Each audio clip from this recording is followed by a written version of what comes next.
देख रहे हैं राष्ट्रप्रथम, मैं हूं आपके साथ वैष्णवी झा। खबरों को सुपरफास्ट अंदाज में देखेंगे। अब सुप्रीम कोर्ट ने केंद्र को गाय को राष्ट्रीय पशु घोषित करने का निर्देश के अनुरोध वाली याचिका पर सुनवाई से सोमवार को किया इनकार। न्यायमूर्ति एस.के. कौल और न्यायमूर्ति अभय एस.के. ओका ने याचिकाकर्ता से पूछा कि इससे कौन सा मौलिक अधिकार प्रभावित हो रहा है। याचिकाकर्ता की ओर से पेश हुए वकील ने न्यायालय में कहा कि गौ संरक्षा बहुत महत्वपूर्ण है। पीठ ने वकील को आगाह किया कि वह जुर्माना लगाएगी, जिसके बाद उन्होंने याचिका वापस ले ली और मामले को खारिज कर दिया। उच्चतम न्यायालय ने सभी राजनीतिक दलों को अपनी आधिकारिक वेबसाइट के मुख्य पृष्ठ पर उम्मीदवारों की चुनाव की वजह से बताने के साथ उनके आपराधिक मामलों की जानकारी प्रकाशित करने के संबंध में निर्वाचन आयोग को निर्देश देने का अनुरोध करने वाली याचिका सोमवार को खारिज कर दी गई। पीठ ने कहा कि ये याचिका दायर करने के लिए उचित स्थान नहीं है। मुझे लगता है कि ये याचिका गलत है। इस याचिका में इस अदालत के पूर्व फैसले को लागू करने की मांग की गई है। अनुरोध किया गया है कि प्रत्येक नेता वेबसाइट के अलावा इलेक्ट्रॉनिक, प्रिंट और सोशल मीडिया पर जानकारी प्रकाशित करे। इन निर्देशों का उल्लंघन करने वाली पार्टी के अध्यक्ष के खिलाफ अवमानना का मुकदमा दर्ज किया जाएगा। पात्रा चौल भूमि घोटाला मामले में शिवसेना सांसद संजय राउत को फिर से झटका लगा। अदालत ने उनकी न्यायिक हिरासत 17 अक्टूबर तक बढ़ाई। उनकी जमानत याचिका पर सुनवाई अब 17 अक्टूबर को होगी। 31 जुलाई को ईडी अधिकारियों ने शिवसेना के कई ठिकानों पर छापा मारा था। उनके साथ ही परिवार से भी पूछताछ की थी। इससे पहले 28 जून को एजेंसी ने उन्हें मनी लॉन्ड्रिंग मामले में पूछताछ के लिए समन किया था। यूक्रेन की राजधानी कीव समेत कई शहरों में मिसाइल की आवाज के साथ जोरदार धमाके सुने गए। इस धमाके में सैकड़ों लोगों की मौत हुई और कई घायल भी हुए। राजधानी कीव पर ताबड़तोड़ 75 मिसाइल से हमले किए गए। हालांकि उनमें से 41 को यूक्रेनी एयरफोर्स ने मार गिराया। बताया जा रहा है कि राष्ट्रपति जेलेंस्की के दफ्तर पर भी मिसाइलें दागी गई। यूक्रेन की राजधानी कीव के मेयर विटाली क्लिस्टिको ने कहा कि शिवेंचेस्विक्स्की जिले में कई विस्फोट हुए। ये इलाका राजधानी कीव के केंद्र में है। वहीं समाचार एजेंसी ने बताया कि विस्फोट स्थानीय समय अनुसार सुबह 8:15 के आसपास हुआ। चुनाव आयोग ने शिवसेना का चुनाव चिन्ह तीर कमान फ्रीज करने के बाद उद्धव ठाकरे और एकनाथ शिंदे गुट को नाम जारी किए गए। उद्धव ठाकरे को शिवसेना उद्धव बाला साहब ठाकरे नाम और मशाल निशान दिया गया। साथ ही वहीं शिंदे गुट को बाला साहेब बाजी शिवसेना नाम मिला। शिंदे का मांगा गया निशान गदा उन्हें नहीं दिया गया। महाराष्ट्र में शिवसेना के उद्धव ठाकरे ने एक शिंदे गुट की अंधेरी पूर्व सीट पर उपचुनाव के लिए चुनाव इलेक्शन कमीशन को सौंप दिए थे। उद्धव ठाकरे ने जानकारी दी थी कि उपचुनाव के लिए उन्होंने चुनाव आयोग को 3 नाम और 3 निशान के विकल्प दिए थे और निशान में त्रिशूल, उगता सूरज और मशाल शामिल थे। वहीं पार्टी के नाम शिवसेना बाला साहब ठाकरे, शिवसेना मशाल बाला साहब प्रबोधन कार ठाकरे, शिवसेना उद्धव बाला साहब ठाकरे दिए गए थे। वहीं शिंदे ने भी त्रिशूल, उगता सूरज और गदा चुनाव चिन्ह मांगे थे। मुंबई के अंधेरी में होने वाली उपचुनाव के लिए चुनाव आयोग ने शिवसेना के दोनों गुटों एकनाथ शिंदे गुट और उद्धव ठाकरे गुट के लिए एक नए नामों का ऐलान कर दिया। सीएम शिंदे ने ट्वीट कर कहा, आखिरकार बाला साहब ठाकरे की मजबूत हिंदुत्ववादी विचारों की जीत हुई। हम बाला साहब के विचारों के उत्तराधिकारी हैं। तेलंगाना के सीएम और टीआरएस अध्यक्ष के चंद्रशेखर राव की नई पार्टी भारत राष्ट्रीय समिति विवाद में घिरी। हाल ही में केसीआर ने अपनी पार्टी का नाम तेलंगाना राष्ट्रीय समिति से बदलकर भारत राष्ट्रीय समिति किया था, लेकिन अब बीआरएस पर भारत का गलत नक्शा दिखाने का आरोप लगा।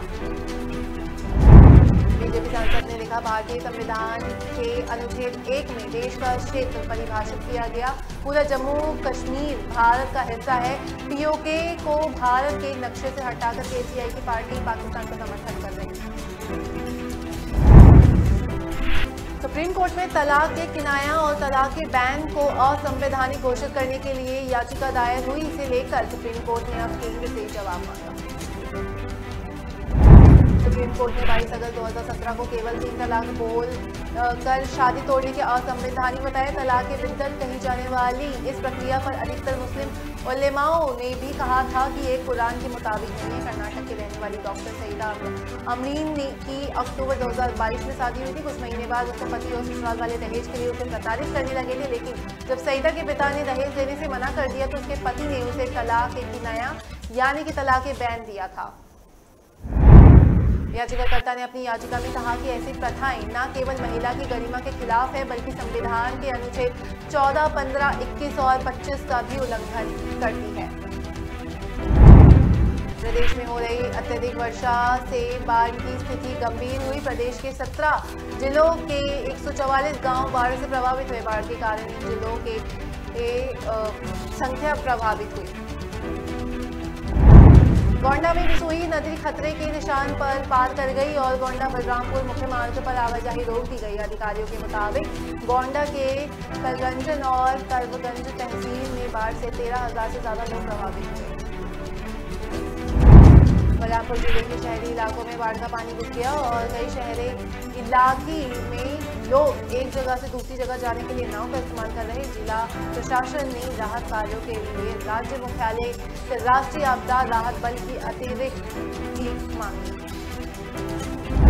जेडीयू के पूर्व विधायक गुड्डी चौधरी, सामाजिक कार्यकर्ता राजेश चौधरी और लोजपा के प्रत्याशी रहे अजय कुशवाहा, प्रमोद प्रियदर्शी समेत बड़ी संख्या में जेडीयू और लोजपा के कार्यकर्ताओं ने बीजेपी की सदस्यता ग्रहण की। नेताओं का स्वागत करते हुए पार्टी के प्रदेश अध्यक्ष डॉक्टर संजय जायसवाल ने कहा, मैं जेडीयू के उन सभी लोगों का भाजपा में आने की अपील करता हूं जिन्होंने जंगल राज से बिहार को बाहर लाने के लिए कार्य किया। उन्होंने कहा कि जंगल राज से लड़ाई में बीजेपी और जेडीयू के लोगों ने साथ में लाठी और गोलियां भी खाई हैं। आज लालच में नीतीश कुमार चले गए, लेकिन उन्हें रबर स्टैम्प मुख्यमंत्री बनाना पसंद होगा। अब अन्य कार्यकर्ता आज भी जंगल राज की लड़ाई को भूल नहीं पा रहे।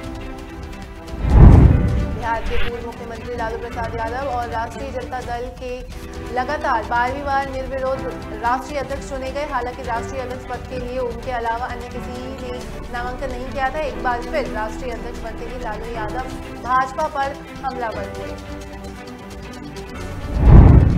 दिल्ली में आरजेडी की बैठक के दौरान लालू प्रसाद यादव ने भाजपा पर जमकर हमला बोला। उन्होंने कहा कि आगामी चुनाव में भाजपा को सत्ता से बाहर का रास्ता दिखा देंगे, साथ ही मोदी सरकार को मूली की तरह उखाड़ फेंकेंगे। भाजपा ने पूरे देश में समाज को सांप्रदायिक बना दिया है।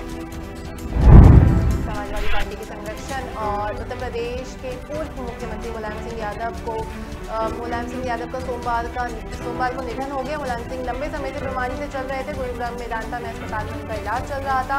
इस दौरान लालू प्रसाद यादव ने मुलायम सिंह यादव को याद करते हुए कहा कि नेताजी और शरद यादव ने सदन को लड़ाकू बनाया। आरएसएस के सिद्धांत को देश में लागू किया जा रहा। आनंद विहार से अप्सरा बॉर्डर के बीच लगने वाली भारी जाम अगले 15 महीने को खत्म हो जाएगा। इस मार्ग को सिग्नल फ्री बनाने के लिए सोमवार को दिल्ली के सीएम अरविंद केजरीवाल ने आनंद विहार अप्सरा बॉर्डर के बीच 6 लेन का फ्लाईओवर का शिलान्यास किया। इस फ्लाईओवर के बनने के बाद यहां से गुजरने वाली हजारों लोगों को फायदा होगा। अरविंद केजरीवाल ने कहा, हमारा मकसद है दिल्ली की सड़कों को जाम और प्रदूषण मुक्त बनाना, साथ ही उन्हें खूबसूरत बनाना। सड़कों को जाम से मुक्त बनाने के लिए 77 पॉइंट चिन्हित भी किए गए हैं, जहां सुबह शाम जाम लगता है, जिसे खत्म करने के लिए अलग अलग प्लान बनाए जा रहे हैं। देवी देवताओं को अपमानित करने का मामला दिल्ली की राजनीति में गरमाई। इस मामले में आम आदमी पार्टी के वरिष्ठ नेता राजेंद्र पाल गौतम ने अपनी मंत्री पद से इस्तीफा दिया, लेकिन उनकी मुश्किलें कम नहीं होने का नाम ले रही है। अम्बेडकर भवन में एक कार्यक्रम के दौरान देवी देवताओं की अपमानित करने के मामले में दिल्ली सरकार के पूर्व मंत्री राजेंद्र पाल गौतम से दिल्ली पुलिस पूछताछ करेगी। दिल्ली पुलिस ने इस मामले में राजेंद्र पाल गौतम को नोटिस जारी कर उनसे पूछताछ के लिए मंगलवार को बुलाया था। गौरतलब है कि शुक्रवार को भाजपा के प्रदेश अध्यक्ष राजेश गुप्ता ने दिल्ली के पूर्व कैबिनेट मंत्री द्वारा देवी देवता को अपमानित करने के लिए नई दिल्ली जिले के डीसीपी को शिकायत दी थी, जिसे पुलिस मुख्यालय भेजा गया था। 5 अक्टूबर को विजयदशमी के दिन करोल बाग में रानी झांसी रोड स्थित अंबेडकर भवन में राजेंद्र पाल गौतम की उपस्थिति में एक कार्यक्रम हुआ था और इस दौरान लोगों ने बौद्ध धर्म की दीक्षा भी ली थी। इस दौरान राजेंद्र पाल गौतम के साथ अन्य लोगों ने भी शपथ ली थी और वे देवी देवताओं की पूजा नहीं करेंगे, ऐसा उन्होंने बयान दिया था। राज्यसभा सांसद और आप गुजरात के सह प्रभारी राघव चड्ढा राजकोट एयरपोर्ट पर पहुंचे और वहां आप के national joint secretary Indranil Rajguru और आम आदमी पार्टी के कार्यकर्ता ने राघव चड्ढा का एयरपोर्ट पर गर्मजोशी से स्वागत किया। भारतीय जनता पार्टी आम आदमी पार्टी के कार्यकर्ताओं पर हमला करवा रही आम आदमी पार्टी भगवान गणेश की पूजा के लिए जो पंडाल लगाती है उसे बीजेपी वाले उखाड़ फेंक रहे हैं। वहां मारपीट करते हैं, हमारे नेताओं का सिर फोड़ने का काम करते हैं। जिस बिल्डिंग में आम आदमी पार्टी अपनी मीटिंग करती है या जिस हॉल में अरविंद केजरीवाल जनता को संबोधित करते हैं, अगले ही दिन उसे बुलडोजर से भेजकर उसको उस हॉल को डिमोलिश कराने का काम बीजेपी कर रही है। राघव चड्ढा ने दिया बयान।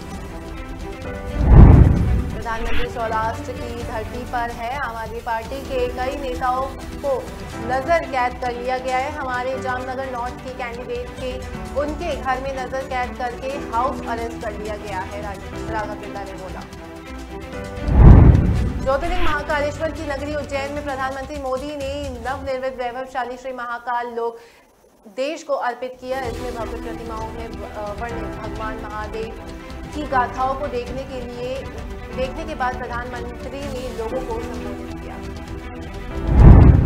उन्होंने श्री महाकाल लोक को भारत की संस्कृति और आध्यात्मिक चेतना का नए शिलालेख बताया। इस दौरान उन्होंने कहा कि पूरी दुनिया भारत का सांस्कृतिक वैभव देखकर चकित है। हमारे महान ऋषि मुनियों पूर्वजों से बिना तकनीक के ऐसे विराट मंदिर कैसे बनाए। अब नया भारत अपने इन्हीं मंदिरों को उसी आध्यात्मिक गौरव को पुनः सहेज रहा है। उन्होंने कहा कि महाकाल का बुलावा आया तो यह बेटा बिना आए कैसे रह सकता था। हिमालय की गोद में विराजित केदारनाथ मां गंगा के किनारे स्थित काशी विश्वनाथ के बाद अब मोक्षदायिनी शिप्रा की नगरी उज्जैन में स्वयंभू ज्योतिर्लिंग महाकाल के नवनिर्मित लोक को देखकर सनातन धर्म का वैभव और बढ़ गया है। कांग्रेस के उपाध्यक्ष राहुल गांधी की भारत जोड़ो यात्रा के बीच कांग्रेस के राष्ट्रीय प्रवक्ता एवं शाहबाद के पूर्व विधायक अनिल धनतोड़ी भाजपा में शामिल हुए। मुख्यमंत्री मनोहर लाल ने अनिल धनतोड़ी के उनके साथियों को भाजपा में शामिल कराया। मुख्यमंत्री ने कहा कि अपने अंदर देशभक्ति की भावना जागृत करें। हमारे लिए देश पहले है, व्यक्ति बाद में। मुख्यमंत्री मनोहर लाल ने कहा कि भाजपा की 2014 में सरकार बनी तब यह ध्यान में आया कि देश की आज़ादी के मायने क्या है, संस्कार क्या है और लोगों की दिशा क्या होनी चाहिए। सीएम ने कहा कि नरेंद्र मोदी के प्रधानमंत्री बनने के बाद उन्होंने इन समस्याओं को चुटकियों के समाधान कर दिए। मोदी ने धारा 370 को समाप्त किया। राम जन्मभूमि विवाद का हल ऐसे निकाल दिया कि लोग सपने में भी नहीं सोच सकते थे। हरियाणा के आदमपुर उपचुनाव को भाजपा के जसपा मिलकर लड़ेंगे। मुख्यमंत्री मनोहर लाल ने साफ किया कि यह उपचुनाव में भारतीय जनता पार्टी जननायक जनता पार्टी मिलकर चुनाव लड़ेंगे। सीएम मनोहर लाल ने दोनों दलों में से किसी तरह के मतभेदों की अटकलों को हर सिरे से खारिज किया। हरियाणा निवास में हाई पावर परचेज कमेटी की बैठक के बाद पत्रकारों से बातचीत में मुख्यमंत्री मनोहर लाल ने दिया बयान। दूसरी ओर सत्तारूढ़ भारतीय जनता पार्टी के बेरुखी के बाद जननायक जनता पार्टी भी अभी भी गठबंधन को तोड़ने की मूड में नहीं है। चुनाव आयोग से ज्यादा सिंबल नहीं मिलने के बाद शिंदे गुट ने मंगलवार को 3 नई चुनाव चिन्ह की लिस्ट सौंपी। सूत्रों के मुताबिक फूल, पीपल का पेड़ और ढाल तलवार इसमें शामिल है। 8 अक्टूबर को आयोग ने दोनों गुट के बीच लड़ाई को देखते हुए तीर कमान का सिंबल फ्रीज कर दिया था। आयोग ने फैसले में कहा कि शिवसेना का मूल नाम पर फैसला आने तक अभी कोई भी गुट पार्टी के नाम का इस्तेमाल नहीं कर सकता। उद्धव ठाकरे ने जानकारी दी थी कि उपचुनाव के लिए उन्होंने चुनाव आयोग को 3 नाम और 3 निशान के विकल्प दिए थे। महाराष्ट्र के अंधेरी की सीट विधानसभा शिवसेना विधायक रमेश लटके के निधन के बाद से खाली है, इसलिए इस सीट पर उपचुनाव हो रहे हैं। चुनाव 3 नवंबर को होंगे और 14 अक्टूबर नामांकन की आखिरी तारीख है। 17 अक्टूबर तक नाम वापस लिए जा सकेंगे। 6 नवंबर को रिजल्ट आएंगे। आदमपुर उपचुनाव को लेकर बीजेपी और जेजेपी की अनबन बरकरार है। एक तरफ सीएम मनोहर लाल ने कहा कि हम गठबंधन के साथी हैं और चुनाव के साथ लड़ेंगे। दूसरी तरफ जसपा इस पर आज दिल्ली में भी मंथन किया और जसपा नेता आदमपुर चुनाव में भाजपा के पोस्टरों पर उनके नेताओं की फोटो न होने से नाराज चल रहे। साथ ही उन्होंने कहा कि अभी आदमपुर के लोकल नेता और अपने स्तर पर पोस्टर जारी कर रहे हैं। जब चुनाव अपने चरम पर आएगा तब सरकार में गठबंधन की साथ में खड़े नजर आएंगे। इसको लेकर जसपा ने दिल्ली में संसदीय बोर्ड की मीटिंग भी बुलाई थी, हालांकि वह इस पर कोई फैसला नहीं ले रहे। जस्टिस बीबीआई चूज देश के 15वें सीजीआई होंगे। सीजीआई यूयू ललित ने कानून मंत्री किरण रिजिजू को दिया उनके नाम की सिफारिश की। जस्टिस चंद्रचूड़ के पिता यशवंत विष्णु चंद्रचूड़ देश के 16वें सीजीआई थे। उनका कार्यकाल 22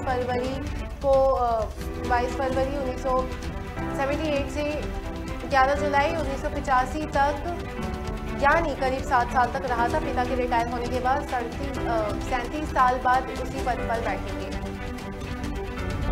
जस्टिस बीबीआई चंद्रचूड़ ने 13 मई 2016 को सुप्रीम कोर्ट के जज का पदभार संभाला था। सुप्रीम कोर्ट में आने से पहले इलाहाबाद हाई कोर्ट के वे चीफ जस्टिस भी रह चुके थे। नेशनल इन्वेस्टिगेशन एजेंसी ने टेरर फंडिंग से जुड़े मामले में जम्मू कश्मीर के 8 जिलों में छापेमारी की।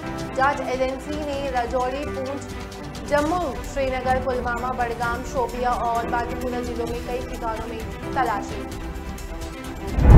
एनआईए ने राजौरी के अल-हुदा एजुकेशनल ट्रस्ट के फंडिंग पैटर्न और संदिग्ध गतिविधियों को संज्ञान में लेते हुए मामला दर्ज किया था। यह ट्रस्ट अलगाववादी संगठन जमात-ए-इस्लाम के फ्रंट यूनिट के तौर पर काम करता है। लोकल मीडिया रिपोर्ट के मुताबिक एनआईए ने बांदीपुरा के प्रसिद्ध धार्मिक उपदेशकों दराउल उल रहीमिया मौलाना रहमतुल्लाह कासमी और एनआईटी श्रीनगर के प्रोफेसर समम अहमद लोन के घर पर छापेमारी की।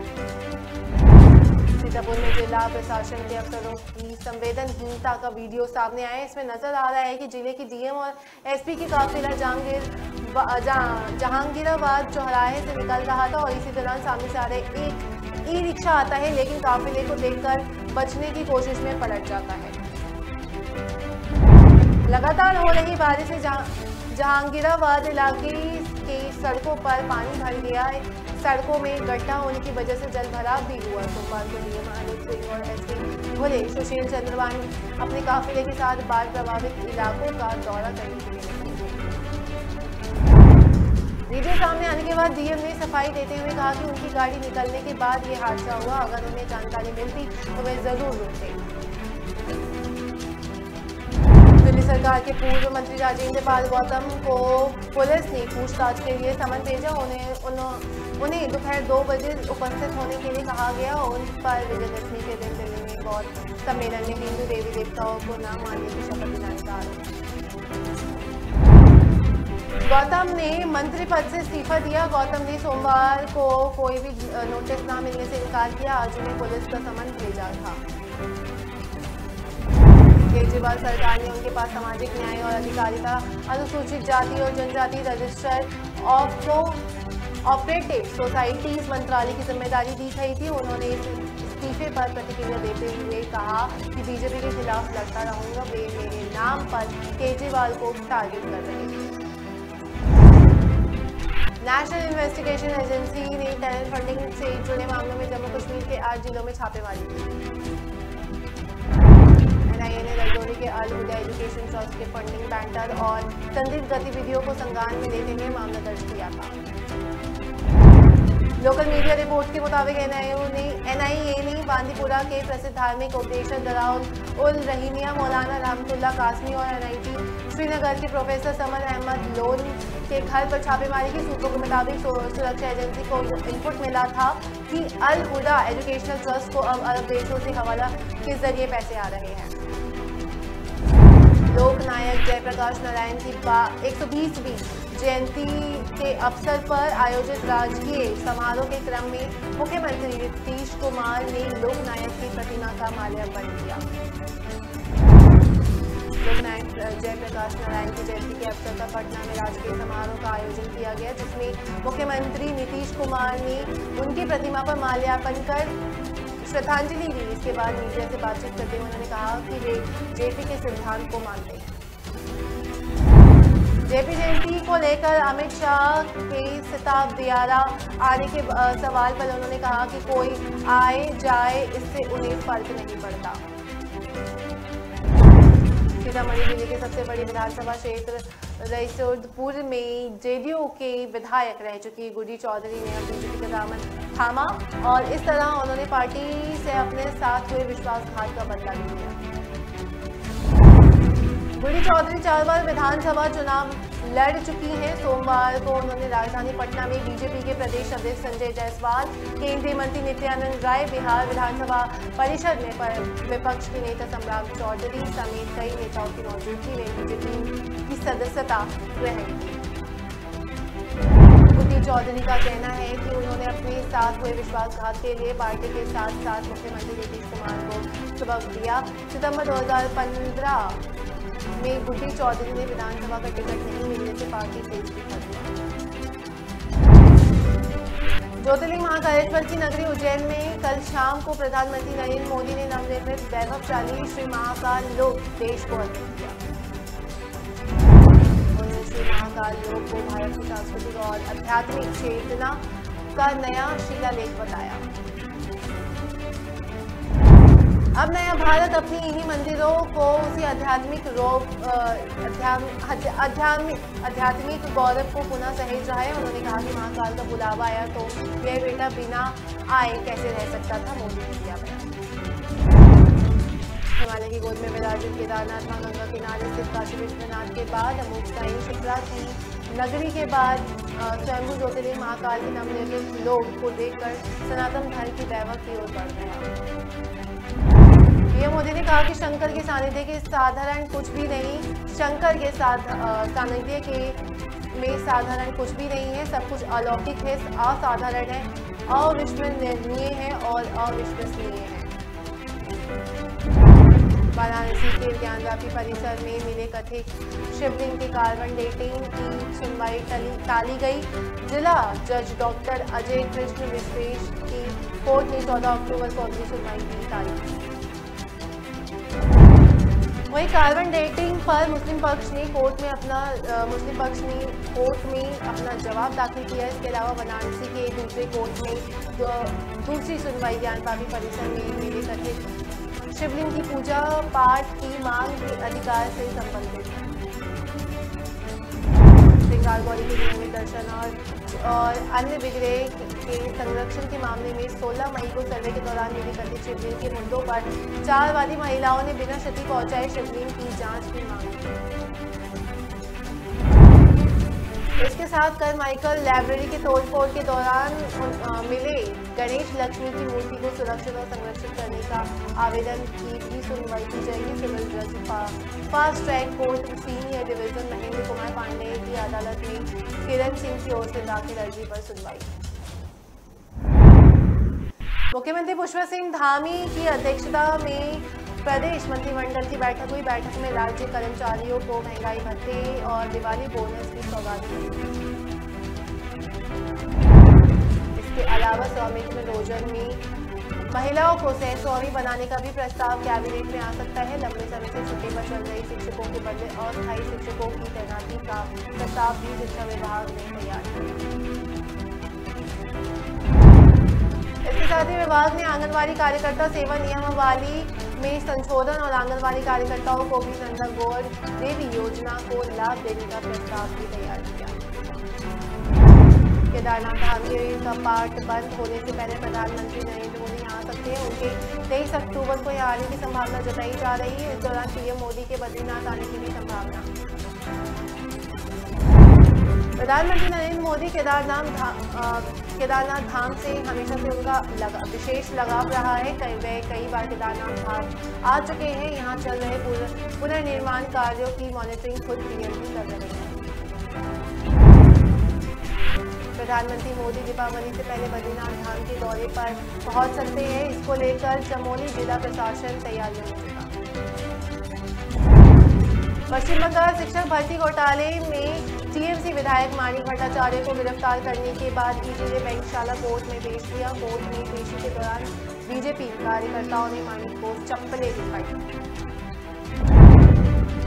भट्टाचार्य को 29 सितंबर को सुप्रीम कोर्ट से गिरफ्तारी से राहत मिली थी। इस वक्त सीबीआई उन्हें गिरफ्तार करना चाह रही थी, जिस पर भट्टाचार्य कोर्ट चले गए। कोर्ट ने अगले आदेश तक सीबीआई से उन्हें गिरफ्तार नहीं करने के लिए कहा था।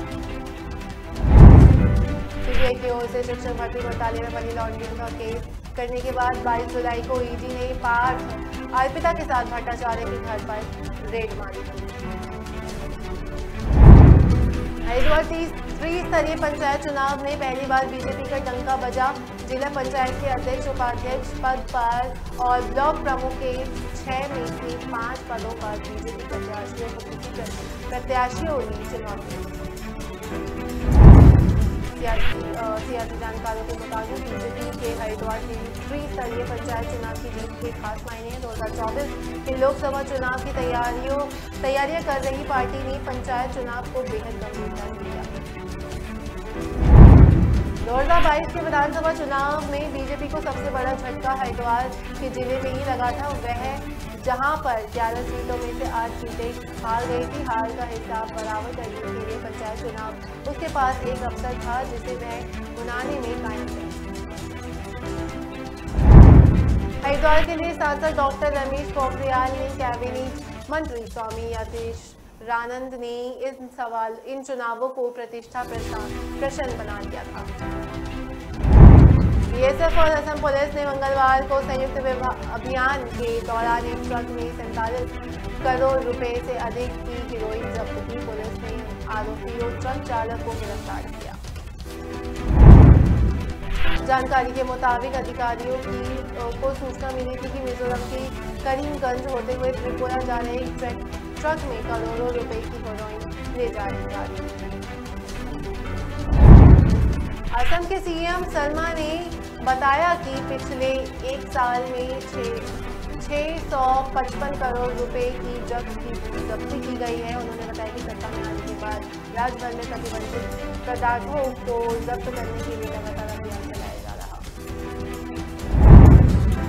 महाराष्ट्र के पालघर जिले में 2020 में साधु की पीट कर हत्या हुई की जांच शिंदे सरकार सीबीआई को सौंपने की तैयारी कर रहे। राज्य सरकार ने एक हल्फनामा दायर कर अपनी ये मंशा दिखाई। इस हत्याकांड की पूरे देश में निंदा हुई थी। उस वक्त महाराष्ट्र समेत कोरोना लॉकडाउन था। तब राज्य में उद्धव ठाकरे नीति महाविकास अघाड़ी सरकार थी और 16 अप्रैल 2020 की रात 10 बजे के करीब सुशील गिरी महाराज और कल्पवृक्ष गिरी महाराज और नीलेश तेलगिरी नामक ड्राइवर के साथ देशव्यापी कोरोना लॉकडाउन के बीच एक कार में सवार होकर मुंबई के कंदावली से गुजरात के सूरत में एक अंतिम संस्कार में शामिल होने के लिए किया जा रहा था।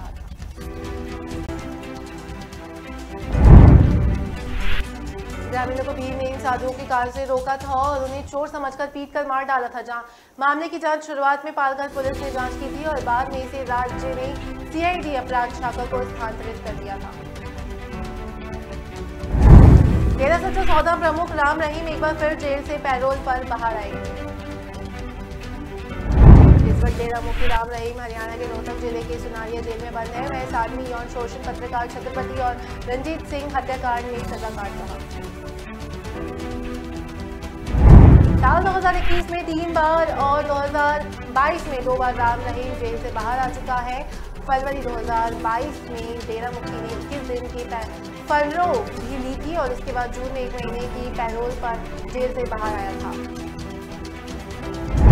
जेल से लिखे अपने पत्रों में डेरा मुखी अनुयायियों को संदेश दे चुके हैं कि उनकी मुराद जल्द ही पूरी होने वाली है। भारत के चुनाव आयोग ने शिवसेना के एकनाथ शिंदे गुट को चुनाव चिन्ह आवंटित किया।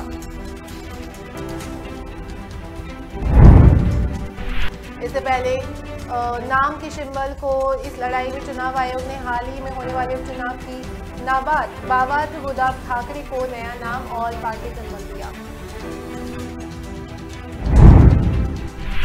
उद्धव ठाकरे को त्रिशूल का चिन्ह इसलिए नहीं मिला क्योंकि उसका धार्मिक संकेत है और उगता सूरज इसलिए नहीं मिला क्योंकि ये ब्रह्मों के पास है। मशाल चुनाव चिन्ह 2004 तक समता पार्टी के पास था। राजस्थान में सियासी संकट के बीच मुख्यमंत्री अशोक गहलोत ने दिया बयान, राजस्थान में कोई लड़ाई नहीं है, हम सब मिलकर अगली सरकार को दोबारा बनाएंगे, बस आपका आशीर्वाद चाहिए। मुख्यमंत्री गहलोत ने कहा कि आज भी देश की जनता कांग्रेस की सोनिया गांधी, राहुल गांधी और प्रियंका गांधी को मानती है, जहां वो जाते हैं लाखों लोग इकट्ठा हो जाते हैं। सीएम अशोक गहलोत ने अखिल भारतीय रैगर महासभा के तत्वाधान में आयोजित 7वें रैगर महासम्मेलन में कहा। इस दौरान उन्होंने कहा कि राज्य सरकार सामाजिक असमानता मिटाने के लिए अनेक जन कल्याणकारी योजना चला रही है। दिल्ली के डिप्टी सीएम मनीष सिसोदिया ने डीजीपी की बोर्ड बैठक में कई अहम फैसले लिए और घरेलू और कमर्शियल उपभोक्ताओं के अपने पानी बिल पर लगाया गया लेट पेमेंट सरचार्ज माफ करने तो जनता को दिवाली से पहले तोहफा दिया जाए। दाल यमुना को साफ करने के लिए करोड़ों रुपए की परियोजनाओं को मंजूरी दी गई। इसके तहत नजफगढ़ के केशवपुरम में मौजूद एसटीपी को अपग्रेड किया जाएगा। छतरपुर विधानसभा क्षेत्र में 46 किलोमीटर सीवरेज लंबी लाइन बिछाई जाएगी। इस परियोजना से यमुना में गंदा पानी गिरने से रोका जाएगा। इन सभी प्रोजेक्ट्स पर मुख्यमंत्री अरविंद केजरीवाल ने ट्वीट करते हुए कहा कि दिल्ली की जनता को पानी के बकाया बिलों से राहत दिलाने के लिए सरकार ने बड़ा निर्णय लिया। उन्होंने ट्वीट करते हुए बताया कि यमुना को प्रदूषण मुक्त बनाने के लिए एक महत्वपूर्ण प्रोजेक्ट की मंजूरी दी गई है। राष्ट्रपति द्रौपदी मुर्मू आज से 14 अक्टूबर तक त्रिपुरा और असम के दौरे पर रहेंगी। राष्ट्रपति भवन ने मंगलवार को इसकी जानकारी दी। राष्ट्रपति भवन के बयान के अनुसार राष्ट्रपति द्रौपदी मुर्मू 12 अक्टूबर यानी आज त्रिपुरा राज्य न्यायिक अकादमी का उद्घाटन भी किया और अगरतला के नरसिंहपुरा में त्रिपुरा राष्ट्रीय विधि विश्वविद्यालय की आधारशिला भी रखी। इसी दिन में अगरतला में राजधानी परिसर में MLA हॉस्टल का डिजिटल माध्यम से उद्घाटन करेंगे। राष्ट्रपति वहां त्रिपुरा की सड़क स्कूल छात्रों के लिए हॉस्टल से जुड़ी विभिन्न सरकारी परियोजनाओं की आधारशिला रखेंगे और महाराजा वीरेंद्र किशोर माणिक्य संग्रहालय और सांस्कृतिक केंद्र की आधारशिला भी रखेंगे। बयान के अनुसार 13 अक्टूबर को राष्ट्रपति अगरतला रेलवे स्टेशन से गुवाहाटी कोलकाता गुवाहाटी ट्रेन की विशेष विस्तार और अगरतला जिरीबाम अगरतला जनशताब्दी एक्सप्रेस के मणिपुर खोसांग तक विस्तार को भी हरी झंडी दिखाएंगे।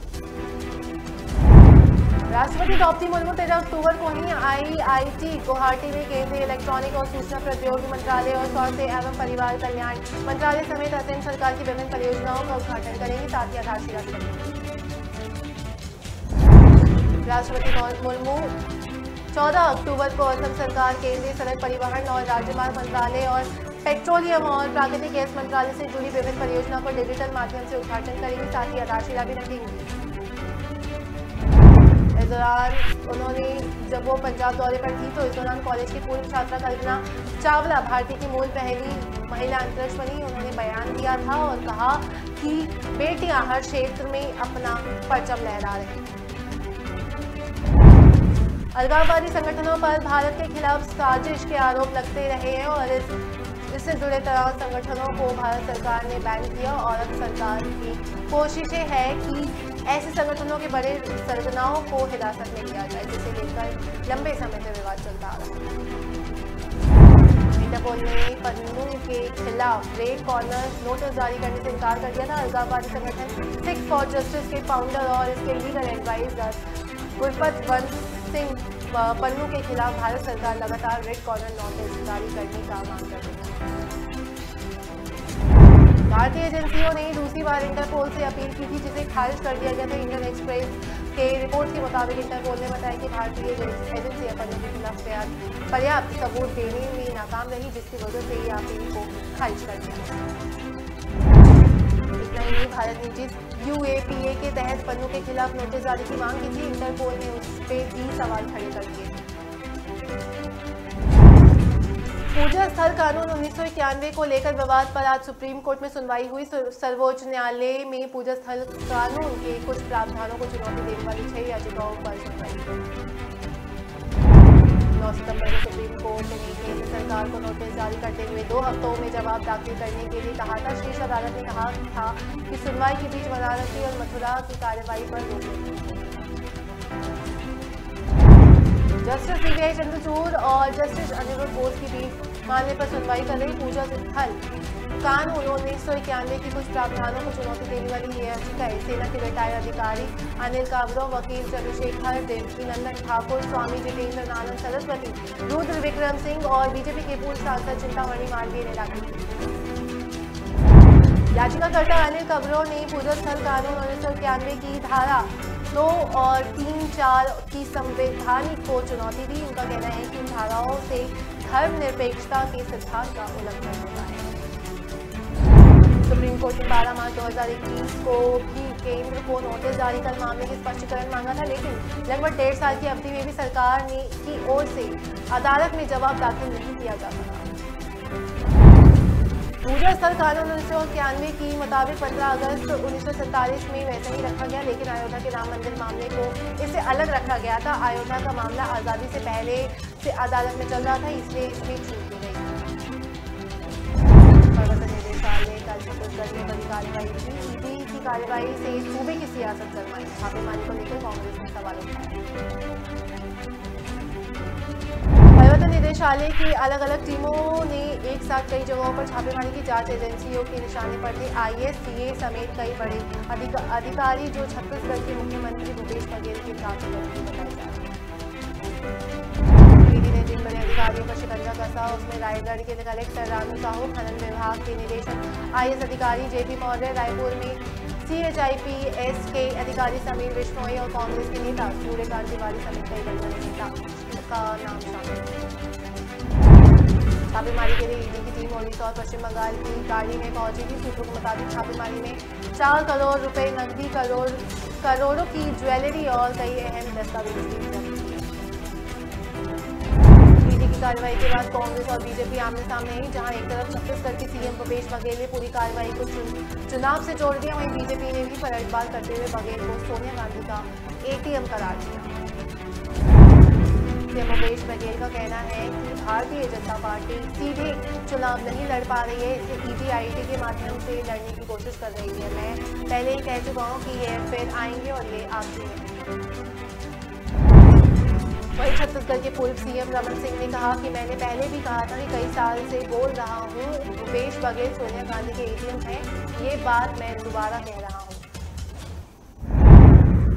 उत्तर प्रदेश के सीएम योगी आदित्यनाथ ने आज एक दिन के लिए अयोध्या दौरे पर गए और राधा कृष्ण टेम्पल में मुख्यमंत्री योगी रामार्जुनाचार्य की मूर्ति को स्थापना भी किया और इस दौरान मुख्यमंत्री योगी 1 घंटे तक अम्मा जी के मंदिर में थे। हाल ही में योगी ने लता मंगेशकर चौक के उद्घाटन के समय अयोध्या में रामार्जुनाचार्य की मूर्ति स्थापित करने की घोषणा भी की थी। रामार्जुन के 1000वीं जयंती के मौके पर रामनगरी में उनकी मूर्ति की स्थापना हुई। अम्मा जी का मंदिर 120 वर्ष पुराना है। वास्तु एवं स्थापत्य कला की दक्षिण भारतीय शैली की इस मंदिर में रामार्जुनाचार्य की मूर्ति की स्थापना हुई। सीएम योगी आदित्यनाथ ने अपने इस अयोध्या दौरे को लेकर दीपोत्सव की तैयारी को लेकर अफसरों के संग बैठक की। बाला साहब ठाकरे की स्थापित शिवसेना की स्थापना के पूरे 23 साल बाद धनुष और तीर चुनाव चिन्ह मिले थे। इससे पहले पार्टी ने कई अलग अलग चिन्हों का इस्तेमाल कर चुनाव लड़ा था। वही तलवार और ढाल तो 1985 में उम्मीदवारों ने ज्वलंत मशाल का भी इस्तेमाल किया था। उद्धव ठाकरे और एकनाथ शिंदे की टीम को नाम को लेकर जारी झगड़े के बीच चुनाव आयोग ने उद्धव ठाकरे गुट को शिवसेना और उद्धव बाला साहब ठाकरे को ज्वलंत मशाल और शिंदे गुट को 2 तलवारें और 2 ढाल का चिन्ह दिया। कांग्रेस अध्यक्ष पद की चुनाव की तारीख जैसे जैसे नजदीक आ जा रही है, वैसे वैसे ही अफवाहों का बाजार भी गर्म होता जा रहा है। ऐसी एक अफवाह पिछले 1-2 दिनों से फैलती हुई नजर आई है। अफवाह ये आई कि सोनिया गांधी के कहने पर ही मल्लिकार्जुन खड़गे ने अपना नामांकन किया था। वोटिंग से पहले इस तरह की अफवाहों को फैलते देखा अध्यक्ष पद के उम्मीदवार मल्लिकार्जुन ने अपने मीडिया के सामने उन्होंने अपना बात रखा और इन अफवाहों पर जवाब देते हुए इन बातों को सिरे से खारिज किया। अध्यक्ष पद के लिए गांधी परिवार का ऑफिशियल कैंडिडेट के सवाल पर मल्लिकार्जुन खड़गे ने कहा कि किसी ने जानबूझकर ऐसी अफवाह फैला दी है, उसका उद्देश्य सिर्फ पार्टी को बदनाम करना है। साथ ही मल्लिकार्जुन ने कहा कि सोनिया गांधी साफ कह चुकी है कि वह अध्यक्ष पद के चुनाव में हिस्सा नहीं लेंगी, वह किसी भी उम्मीदवार के समर्थन में नहीं उतरने वाली है। सोनिया ने मेरे नाम का सुझाव दिया, ये भी गलत है। विधानसभा चुनाव की सुगबुगाहट के बीच प्रधानमंत्री मोदी 3 दिवसीय दौरे पर गुजरात में थे और इस दौरान उन्होंने कई परियोजनाओं का आधारशिला दिया। पीएम मोदी ने सबसे पहले भारत जिले में 9,460 करोड़ रुपए की विकास परियोजना का शिलान्यास और उद्घाटन किया। जामनगर में भी लोगों ने पीएम नरेंद्र मोदी को शानदार स्वागत किया था और जामनगर के लोगों का अभिवादन स्वीकार करने के लिए पीएम नरेंद्र मोदी खुद अपनी कार से उतरे और लोगों के बीच गए। इस पर पीएम मोदी ने अपना ऑटोग्राफ दिया। पीएम मोदी ने जामनगर में करीब 14,060 करोड़ रुपए की परियोजनाओं का उद्घाटन और शिलान्यास किया। ये परियोजनाएं जल आपूर्ति, सिंचाई, विद्युत और शहरी बुनियादी ढांचों से संबंधित है। प्रधानमंत्री ने कहा कि भारत से जामनगर तक गुजरात की समृद्धि को, गुजरात के विकास के विस्तार देने का यह अनुभव वाकई अद्भुत है। साथ ही उन्होंने कहा कि मेरे पास छोटी काशी का आशीर्वाद है, मैं मोटी काशी का सांसद हूँ। गुजरात के 2001 में आए भूकंप को याद करते हुए प्रधानमंत्री ने अपना बयान दिया और उन्होंने कहा कि भूकंप के बाद किसी ने भी पहली नवरात्रि और दिवाली नहीं मनाई।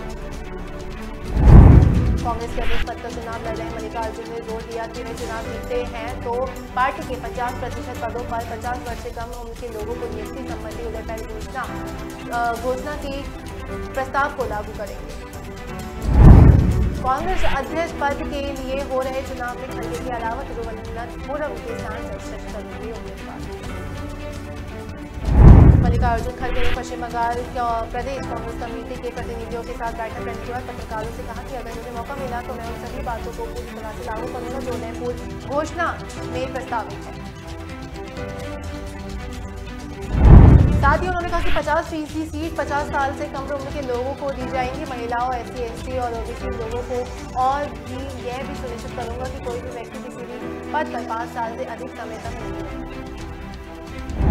नशा मुक्ति के खिलाफ मुख्यमंत्री शिवराज सिंह चौहान द्वारा दिए गए निर्देशों के बाद MP पुलिस एक्शन लिया।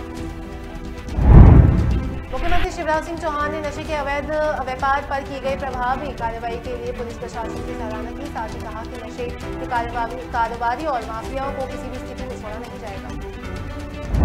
बैठक में CM ने DC के माध्यम से वरिष्ठ अधिकारियों के साथ मध्य प्रदेश में चलाए जा रहे नशा मुक्ति अभियान के संबंध में समीक्षा की और आवश्यक दिशा निर्देश दिए।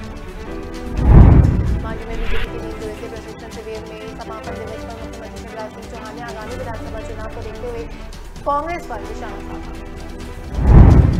चुनावों की तैयारी को लेकर पार्टी ने पूरी तरह से कमर कस ली है। हाल ही में राज्य में हुए नगर निकाय चुनावों में बीजेपी को कई जगह हार का सामना भी करना पड़ा था।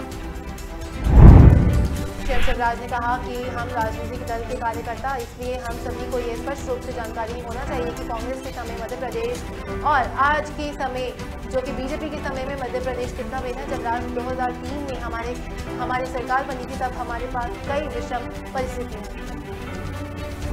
साथ ही पीएम शिवराज ने कहा कि मध्य प्रदेश आज विकास की यात्रा पर है। प्रदेश सरकार आज विकास, जन कल्याण और सूरज के अनेक आयामों पर कीर्तिमान रच रही है। राजस्थान के पूर्व CM वसुंधरा राजे ने सोमवार को प्रदेश की कांग्रेस सरकार पर निशाना साधा। वसुंधरा राजे ने कहा कि अशोक गहलोत के नेतृत्व वाली सरकार हर क्षेत्र में विफल रही। साथ ही उन्होंने कहा कि अशोक गहलोत के शासन में महिला अत्याचार, भ्रष्टाचार, महंगाई, डीजल पेट्रोल की कीमतों की बढ़ोतरी और महंगी बिजली और पेपर लीक के प्रदेश अव्वल है। साथ ही कांग्रेस झूठे वादों करने में भी अव्वल है। चूरू जिले के बम्बू गांव के पूर्व सरपंच दिवंगत भंवर लाल जयानी और समाजसेवी दयाली राम जयानी के प्रतिमा का अनावरण कार्यक्रम को संबोधित करते हुए वसुंधरा राजे ने कहा कि एक और हमारा प्रदेश विकास के दौर पर चल रहा है, वहीं दूसरी ओर कांग्रेस सरकार के मंत्री और विधायक मुख्यमंत्री बनने के लिए दौड़ रहे हैं। राज्य ने कहा कि राज्य की कांग्रेस सरकार अपनी नाकामियों का सारा ठीक रहा उस मोदी सरकार पर फोड़ रहा है जिनसे देश में विकास के लिए कीर्तिमान स्थापित किए। वसुंधरा राजे ने कांग्रेस सरकार पर हमला करते हुए आगे कहा कि आचार संहिता को निकाल दिया जाए तो गहलोत सरकार के पास अब से 350 दिन ही बचे हैं। राजस्थान के सीएम अशोक गहलोत प्रदेशवासियों के स्वास्थ्य के साथ खिलवाड़ करने वाली मिलावटखोरों विरोध सख्ती से कार्रवाई करने में जुटे। कोई भी व्यक्ति मिलावट की शिकायत और सूचना हेल्पलाइन नंबर 181 और कलेक्टर संबंधी अधिकारियों की आसानी से दे सकता है, उसकी पहचान भी गोपनीय रखी जाए। गहलोत सरकार ने कहा कि शुद्ध खाद्य उत्पाद प्राप्त करना नागरिकों का हक है। शुद्धता निष्ठा करने के लिए संबंधित विभाग सक्रिय भूमिका निभाए। पंजाब के सीएम भगवंत मान ने अगले साल मार्च में अमृतसर में होने वाली G20 बैठक की तैयारियों की समीक्षा की। G20 विश्व की 20 प्रमुख अर्थव्यवस्थाओं के वित्त मंत्रियों और केंद्रीय बैंक के गवर्नर्स का एक संगठन। 1 दिसंबर 2022 के 30 नवंबर 2023 यानी एक वर्ष के लिए G20 की अध्यक्षता करने का मौका मिलेगा। उम्मीद जताई जा रही है भारत साल भर में प्रदेश भर में इसकी 200 से अधिक बैठकें की मेजबानी करेगा। G20 की पंजाब में होने वाली बैठक की तैयारी को लेकर सीएम मान ने कहा कि हम बहुत भाग्यशाली की हमें इस कार्यक्रम की मेजबानी करने का अवसर मिला। यह एक कार्यक्रम है जिसमें प्रमुख देशों द्वारा शिक्षा पर विचार विमर्श किया जाए। मान ने आगे कहा कि इस वैश्विक आयोजन को सफल बनाने के लिए हमें व्यापक प्रबंध भी करने होंगे। केंद्रीय गृह मंत्री अमित शाह बिहार दौरे पर आ सकते हैं। अमित शाह 20 दिनों के अंदर दूसरी बार बिहार पहुंच रहे हैं। इससे पहले 23 और 24 सितंबर को अमित शाह बिहार के 2 दिवसीय दौरे पर आए थे। तब उन्होंने किशनगंज में पार्टी नेताओं से कहा था कि हर महीने बिहार आएंगे। बिहार के डिप्टी सीएम तेजस्वी यादव ने बीजेपी सरकार पर एक बार फिर तीखा प्रहार किया। तेजस्वी यादव ने कहा कि बेरोजगारी की हालत ऐसी हो गई है कि नरेंद्र मोदी चाय बेचकर प्रधानमंत्री बन गए हैं और देश के युवा MBA करके बैठे हैं, फिर भी मजबूरन उन्हें चाय बेचनी पड़ रही है। कार्यक्रम में तेजस्वी यादव ने बीजेपी सरकार पर जमकर निशाना साधते हुए नजर आए।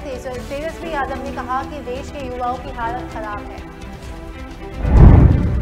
कांग्रेस की भारत जोड़ो यात्रा को अब धीरे धीरे उसके राजनीतिक साथियों का भी साथ मिलने लगा। कन्याकुमारी से शुरू हुई भारत जोड़ो यात्रा जम्मू कश्मीर में खत्म होगी। कांग्रेस की कई नेता यात्रा के दौरान 3500 किलोमीटर पैदल चलेंगे।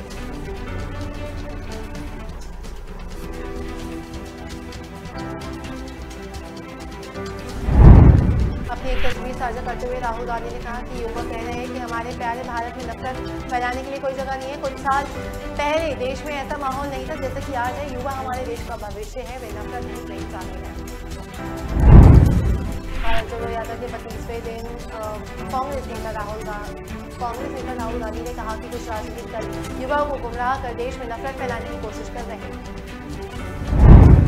कुछ साल पहले देश में ऐसा माहौल नहीं था जैसे कि आज है। युवा हमारे देश का भविष्य है, वे नफरत नहीं, प्रेम चाहते हैं, वे रोजगार चाहते हैं ताकि अपना और अपने परिवार का साथ ही अपने देश का भविष्य उज्जवल बना सके। राहुल गांधी ने दिया बयान। राष्ट्रीय स्वयंसेवक संघ के नेता इंद्रेश कुमार ने कहा कि स्वतंत्रता सेनानी वीर सावरकर ने जेल में यातना से भरी दोहरी उम्र कैद काटी, जबकि कांग्रेस के नेता कैद के दौरान आराम से समय बिताते। ईरान में 22 वर्षीय महसा आमीनी के पुलिस कस्टडी की मौत के बाद 16 सितंबर से प्रोटेस्ट चल रहे। सड़कों पर महिला अपने साथ हो रही नाइंसाफी के खिलाफ आवाज उठाए। ये बातें ह्यूमन राइट्स एडवोकेट नसरीन सेतुयोरडेह ने एक इंटरव्यू में कहा कि नसरीन को मार्च 2019 में महिला अधिकारियों के लिए आवाज उठाने पर इमरान सरकार ने 38 साल और उसको सजा भी सुनाई थी। नसरीन कहती हैं कि मुझे किसी भी वक्त फिर से गिरफ्तार किया जा सकता है। ईरान आज से पहले इतना बड़ा विरोध प्रदर्शन पहले कभी नहीं हुआ। दिल्ली में अब बाजार में रेस्टोरेंट 24 घंटे खुलेंगे। उपराज्यपाल वीके सक्सेना ने 314 एप्लीकेशन को मंजूरी दी। इसमें online shopping, delivery shop, hotel, restaurant और ट्रांसपोर्ट सेवाओं से जुड़ी चीजें शामिल हैं। एलजी ने आदेश दिया कि दिल्ली में इन्वेस्टर्स और बिजनेस के अनुकूल माहौल को बढ़ावा देने के इस तरह की एप्लीकेशन को ये तय सीमा के भीतर निपटाया जाए। साथ ही बीके सक्सेना के मुताबिक अगले हफ्ते 300 से अधिक प्रतिष्ठान राजधानी में 24 घंटे काम कर सकेंगे और राज्यपाल ने आदेश दिया कि इस निर्णय से संबंधित नोटिफिकेशन 7 दिन के अंदर ही जारी किया जाए। बीके सक्सेना ने प्रस्ताव को मंजूरी देते हुए कहा कि दिल्ली सरकार के श्रम विभाग का रवैया इस मामले में अनप्रोफेशनल रहा और राज्यपाल के मुताबिक विभाग एप्लीकेशन को प्रोसेस करने में पिक एंड चॉइस पॉलिसी अपना रहा था। इस तरह के मैनेजमेंट का कैरेक्टर भी करप्शन के चांसेस ज्यादा है। उपराज्यपाल ने श्रम विभाग को यह सुनिश्चित करने का भी आदेश दिया कि भविष्य में इस तरह की देरी न हो। फिलहाल मेरे साथ सुपरफास्ट खबरों में इतना ही। मुझे दीजिए इजाजत। नमस्कार।